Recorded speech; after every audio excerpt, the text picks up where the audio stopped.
오직 하나님의 말씀만이 영적인 지도요, 우리의 삶의 모든 것이 되는 주님의 축복의 말씀인 것입니다.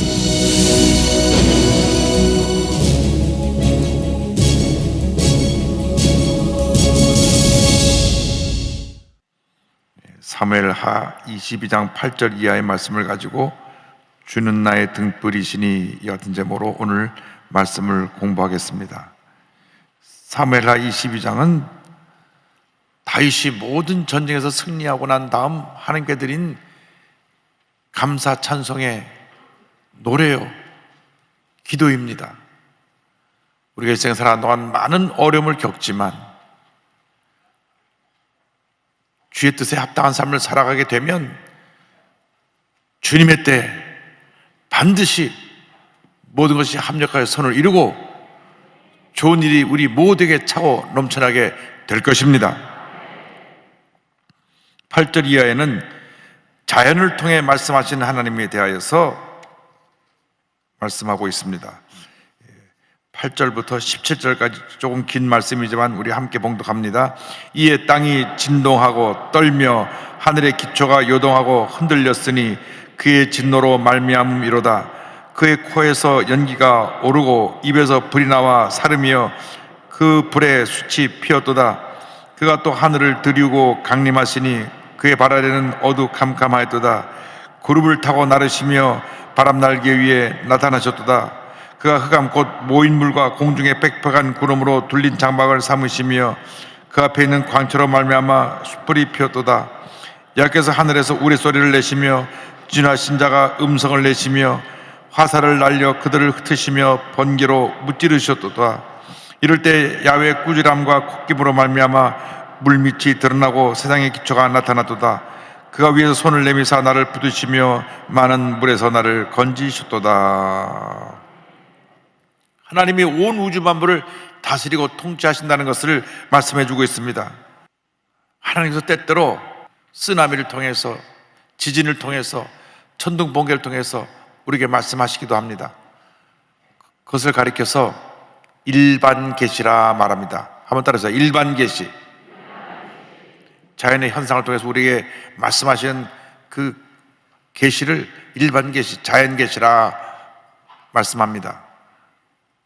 이렇게 지구에 재앙이 많이 다가온 것은 하나님이 주신 자연을 잘 관리하지 못해서 이런 재앙이 다가온 것입니다. 그래서 자연 계시를 통해서, 일반 계시를 통해서 하나님의 우리가 하시는 말씀을 들어야 합니다.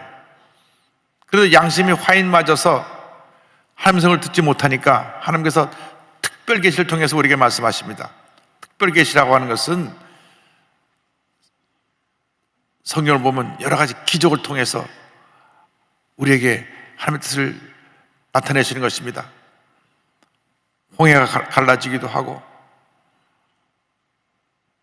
죽은 자가 살아나기도 하고 특별 계시입니다. 또 꿈과 환상을 통해서 우리에게 보여주시는 계시도 있습니다. 그런데 완전한 특별 계시는 무엇이냐? 하나님의 말씀입니다. 우리가 다른 어디에서 무슨 소리를 들으려고 하지 말고 하나님 말씀을 통해서 하나님 말씀을 들어야 되는 것입니다. 하나님 말씀은 우리 교회의 절대 권위이고 우리 신앙생활의 절대 권위입니다. 영원 불변한 하나님의 말씀이 우리를 가르치고 바른 길로 인도하고 하나님의 축복의 자리로 나아가게 하는 것입니다. 이 말씀 속에 모든 게 다 담겨 있습니다. 이 말씀을 보면 하나님의 절대 주권을 의지해야 됩니다. 하나님 절대 주권을 가지고 모든 걸 예정하시고 섭리하고 다스리고 계신 것입니다. 그래서 일반 계시를 통해서 우리가 하나님의 음성을 듣고 깨달아야 되는데 깨닫지 못하니까 특별 계시를 통해서 깨닫게 하시는데, 우리가 주님의 음성을 들으려면 주의 말씀을 주야로 묵상해야 됩니다. 여러분이 기본적으로 1년 1독, 수요일 날 나오시는 분 기본적으로 1년 2독. 왜 웃으세요? 아멘 하셔야지. 할렐루야. 말씀을 읽으면 은혜가 넘쳐나는 것입니다. 그래서 우리는 철저히 말씀 중심의 신앙생활, 하나님의 절대 주권을 의지하고 성령 충만 받으면 하나님의 귀한 역사가 나타나게 되는 것입니다. 오늘 제가 국민일보보다 충격적인 기사를 보았습니다. 여긴 한 분도 안 계시지만 저쪽 간 몇 사람이 있어요. 교회 다닌다고 하는 사람 중에 점치러 가는 사람이 5명 중에 1명이 있다는 거예요.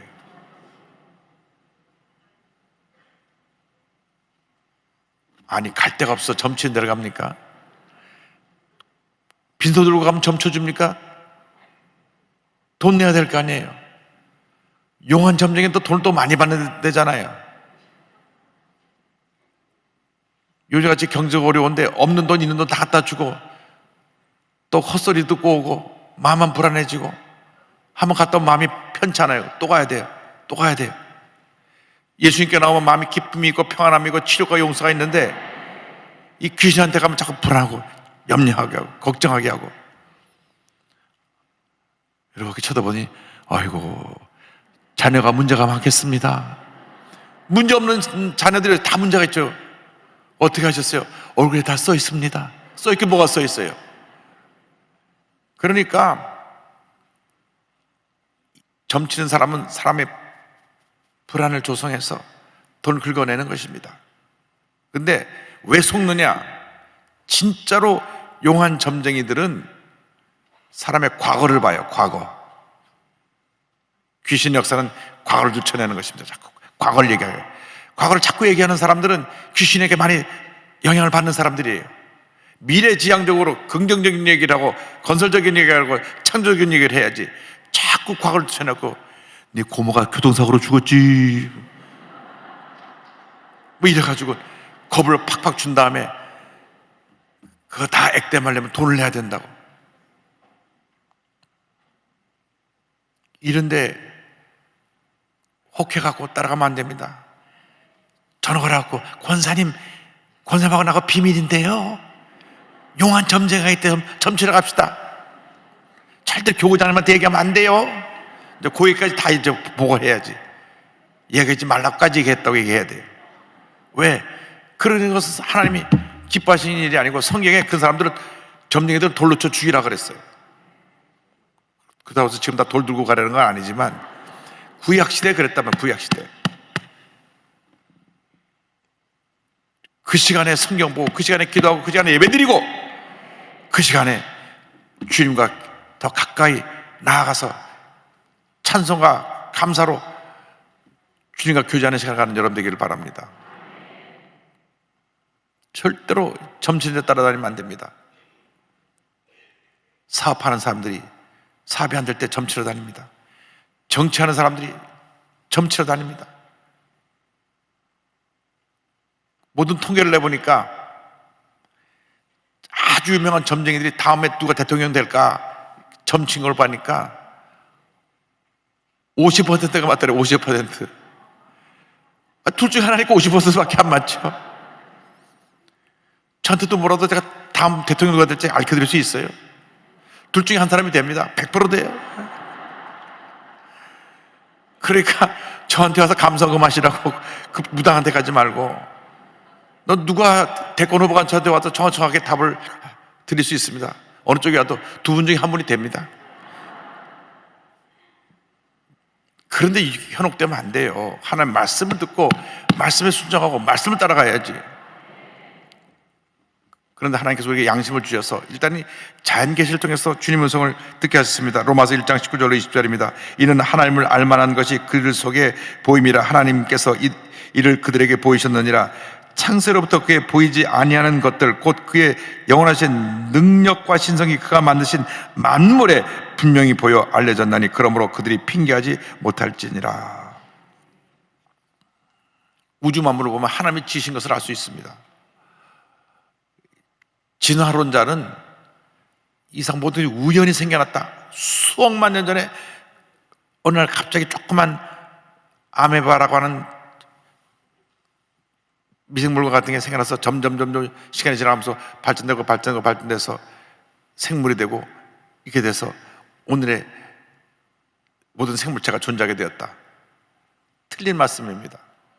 우연히 저절로 생각하는 것은 없습니다. 태초에 하나님이 천지를 창조하시니라. 마침표입니다. 그래서 학교에서 창조론을 가르쳐야 됩니다. 평양 가보니까 자연사 박물관 이런 걸 만들어 놓고 모든 것이 우연히 생겨났다 그래갖고 그 수억 년 전부터 그 자연사 박물관을 만들어 쫙 공룡으로 시작해서 이렇게 만들어서 인간이 옛날에 고릴라처럼 생긴 그 크로마뇽이 이렇게 해갖고 변화돼서 그렇게 됐다. 그 사람들은 그러면 동물원 가서 원숭이 앞에 절을 해야지. 자기 조상이니까. 원숭이는 원숭이입니다. 우리 사람이고. 원숭이가 억만 년 지나도 원숭이지 절대 사람 안 됩니다. 그런 진화론을 믿고 있어요. 잘못된 겁니다. 창조론을 믿어야 됩니다. 창조. 태초에 하나님이 천지를 창조하시니라. 로마서 11장 36절입니다. 이는 만물이 주에게서 나오고 주로 말미암고 주에게로 돌아감이라. 그에게 영광이 세세에 있을지어다. 아멘. 그래서 우리가 우주 만물에 되어진 모든 걸 통해서 하나님이 온 우주 만물을 지으셨고 우리 인간을 만물의 영장으로 세우셨고 지구를 잘 관리하게 하셨고 그래서 생태계를 보존하고 주님 주신 이 아름다운 자연을 잘 돌보고 관리하는 것이 우리에게 맡겨진 만물의 영장으로서의 책임인 것입니다.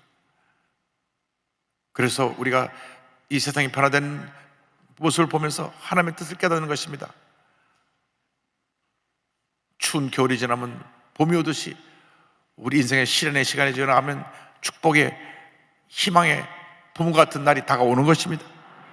이 모든 역사 가운데 하나님만이 내가 의지할 구원자가 되신다. 18절로 20절 다 같이 보겠습니다. 나를 강한 원수와 미워하는 자에게서 건지셨으며 그들은 나보다 강했기 때문이로다. 그들이 나의 재앙의 날에 내게 이르렀으나 여호와께서 나의 의지가 되셨도다. 나를 또 넓은 곳으로 인도하시고 나를 기뻐하심으로 구원하셨도다. 여기 보니까 다윗의 대적이 강한 원수였고 자기를 미워하는 자였다 그랬습니다. 때때로 우리가 감당할 수 없는 큰 대적이 우리를 공격해 올 때가 있습니다. 애지중지 키운 외아들, 외동딸이 사춘기 지나가면서 갑자기 성격이 난폭해지고 막 뒤집어 엎고 부모가 깜짝 놀라서 이거 왜 갑자기 됐나? 어릴 때부터 정신적으로 뭔가 눌린 것이 있었는데 갑자기 어느 순간 폭발할 수가 있습니다. 이것은 전문가의 상담을 받아야 됩니다. 그래서 문제의 원인이 어딘가를 밝혀가지고 부모님이 정말 기도 많이 하면서 그 문제를 해결해야 됩니다. 자식이 이길 부모 없다고 자식이 사고치면 정말 그 집은 큰 고통 가운데 빠지게 되는 것입니다. 다윗 왕은 자기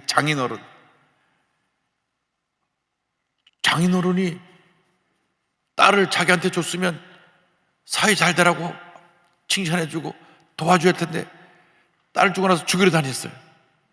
그러니까 강한 원수입니다. 뿐만 아니라 군대를 풀어갖고 3,000명이나 풀어서 죽이러 왔어요.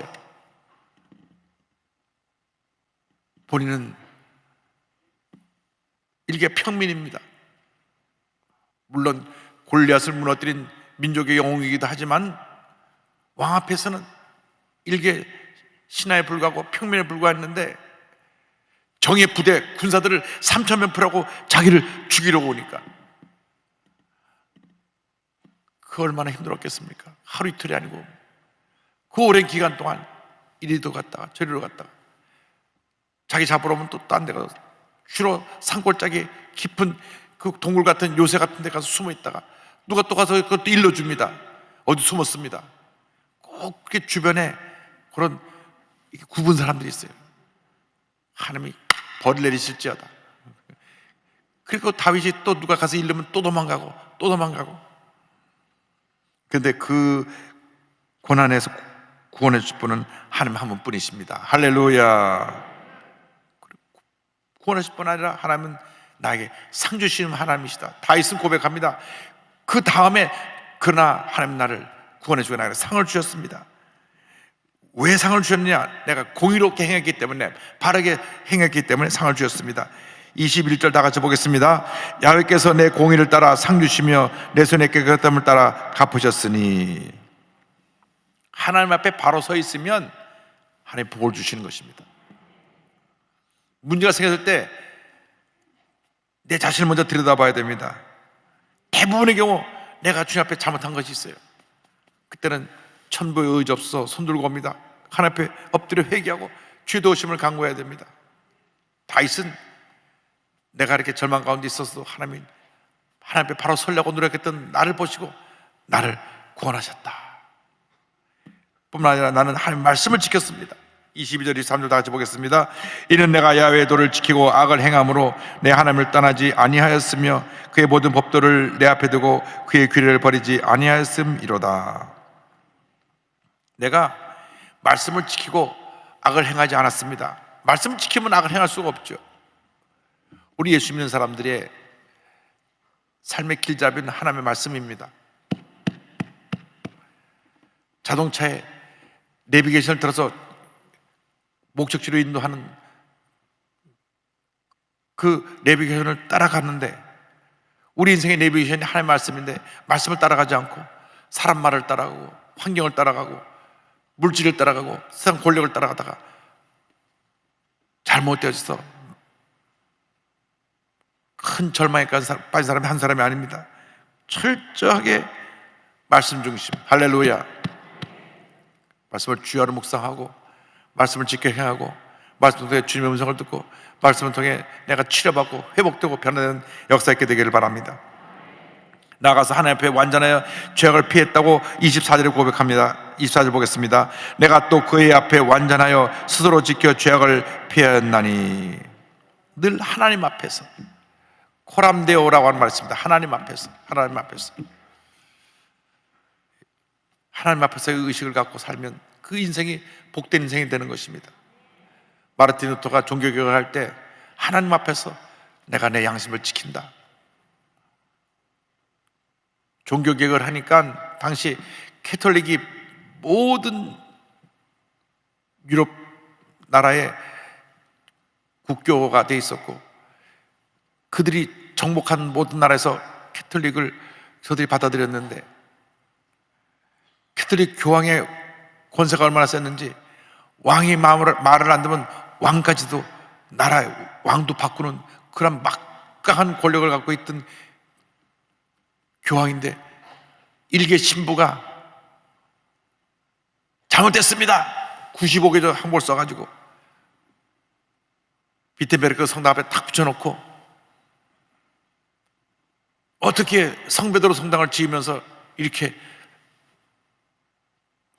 성도들에게 돈을 거둬들이는데 면죄부를 팔고, 이 돈을 내면 부모의 죄가 사함받는다고 그래갖고 그렇게 돈을 거둬들여가지고 그 성당을, 로마에 있는 성베드로 성당을 그 중축할 때 돈을, 테체리라고 하는 사람이 거둬들였는데 잘못된 것입니다. 하나님 앞에서 본인은 자기 목숨 내놓고 잘못된 겁니다 95개 장을 딱 붙여놓은 거죠. 1517년 10월 31일 딱 붙여가지고 이것이 도화선이 돼서 하나님이 그 한 사람 바른 사람 앞에서 그 귀한 역사를 일으키게 하심으로 말미암아 캐톨릭 천년의 권세가 무너지고, 마르틴 루터의 종교개혁 이후 그 다음 곧 뒤를 따라서 깔뱅이라고 하는, 미국식으로 칼빈이라고 부르는데 그 종교개혁이 1517년 1524년 뒤따라 일어나고, 그로부터 한 몇십 년 지나서 1738년에 요한 웨슬레가 성령 받고 성령 체험에서 뒤집어져서 또 부흥 역사를 일으키고, 그래서 마르틴 루터 종교개혁 이후로 장로교가 탄생하고 감리교가 탄생하고, 그 다음에 1901년 1월 1일 캔사스주의 타피카라고 하는 지역에 신학교에 성령 강림임에서, 베델 신학교 성령 강림이 성경책으로 통해서 우리 순복음이 탄생이 된 겁니다. 할렐루야.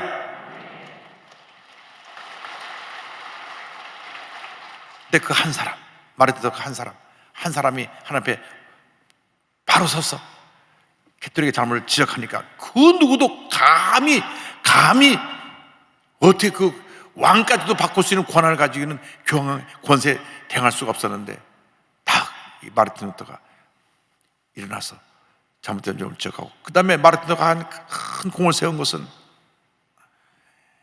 성경을 그때까지는 일반 사람이 못 읽었어요. 성경을 누가 읽느냐? 신부만 라틴말을 배워갖고 라틴말로 읽었어요. 그러니까 성경을 읽을 때도 라틴말을 읽어줘요. 성도들은 무슨 말인지 하나도 몰라, 그냥 도무지 언더스탠드에 가만히 앉았고 듣기만 하고 있습니다. 라틴말을 읽어주고 읽어준 거 가지고 또 설교 예문을 읽어줌으로써 미사를 드립니다. 그래서 캐톨릭은 설교 중심이 아니라 미사, 매 모일 때마다 성찬을 늘 했으니까 성찬 의식을 통해서 이게 주님의 피와 살이 된다, 그래 체험해갖고 그들이 신앙생활하게 됐는데 설교를 들은 적이 없어요. 그 라틴말로 하는데.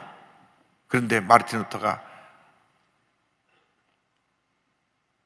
숨어서 성주의 보호를 받은 가운데 성경을 쫙 번역을 하고 독일말로 낸 성경이 오늘날 독일말의 표준어가 됐습니다. 그전에는 성경을 함부로 번역하면 다 붙잡아가지고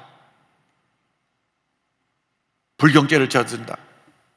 그래서 성경을 함부로 번역한 사람 감옥에 집어넣고 불에 태우고 그랬는데 마르틴 루터가 당당하게 성경을 성주의 보화에 다 번역해서 내고, 그러고 나서 이어서 위클리 이래서 영어 성경도 번역되어 나오고 번역되고 나오고 번역되고 나오다가 우리 이 우리나라 성경이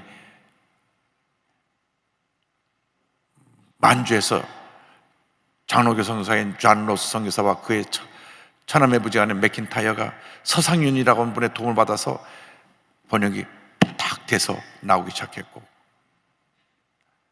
그 후로 여러 번 번역을 거쳐서 그 시대에 맞는 말로 돼서 오늘날 우리가 성경을 손에 쥐게 됐습니다.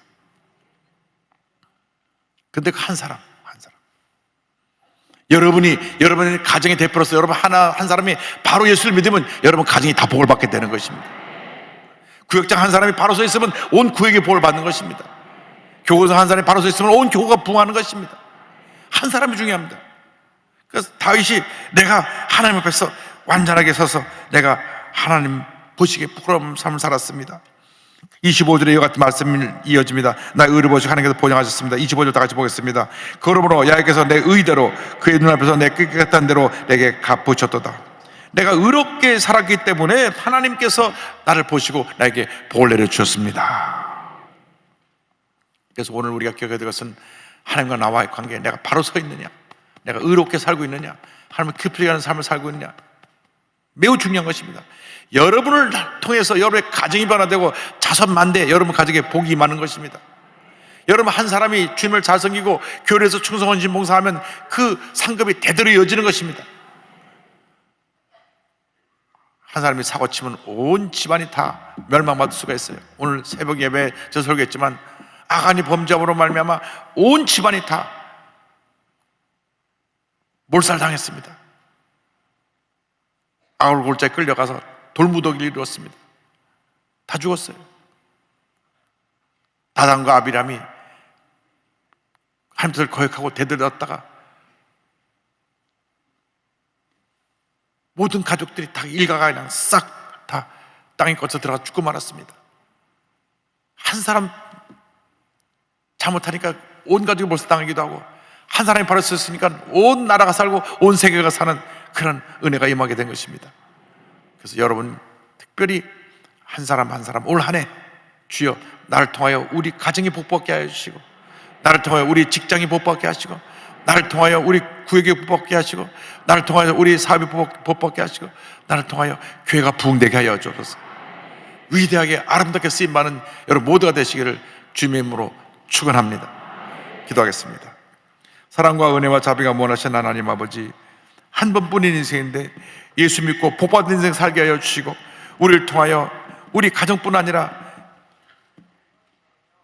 자손 만대 하나님의 큰 복이 임하게 하여 주시옵소서. 교회 놀라운 부흥이 다가오게 하여 주옵소서. 예수님의 이름으로 기도드립니다. 아멘.